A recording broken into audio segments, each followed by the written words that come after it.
Greetings, I'm Ahura Z, and the question that I'll be answering today is, what do I think of the new astrology that people are claiming does exist?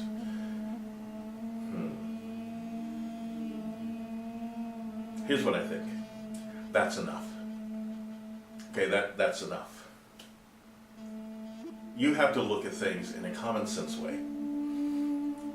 Even in the practice of mysticism, common sense being the best form of mysticism that there is, you would have to look and say, okay, there was a guy who decided that because the earth is off of its axis, that earth is in a wobble. But see, I was taught that in elementary school, that the earth did not rotate perfectly, it actually kind of wobbled.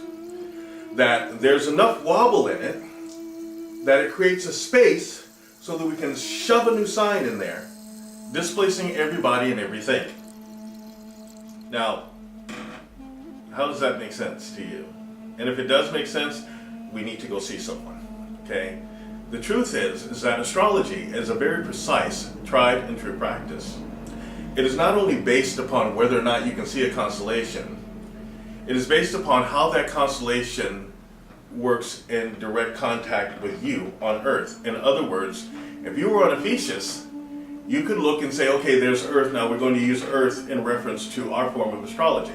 But see, we're not looking in, we're looking out, which is why the only planet that is not referred to in astrology is Earth. You can't look in on yourself and decide that you're part of the astrological wheel that is going to affect you.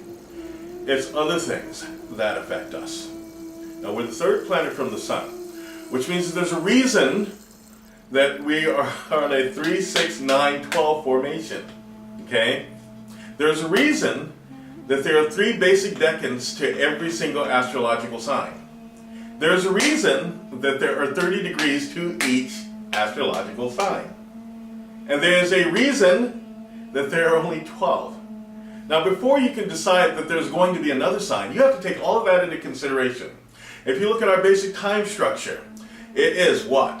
1 through 12. That completes our clock.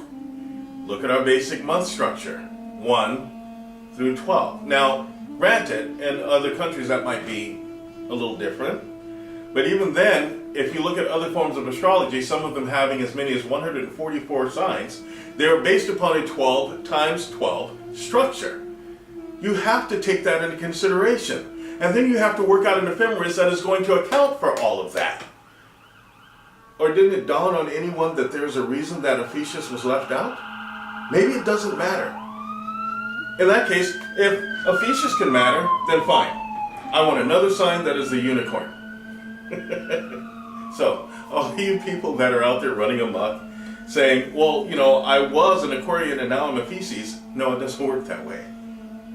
If you were an Aquarius, you are still an Aquarius. If you were a Piscean, you are still an Piscean. Etc., etc., etc. Ephesus has a long way to go before it actually becomes any part of a valid practice of astrology. Now, that's what I think.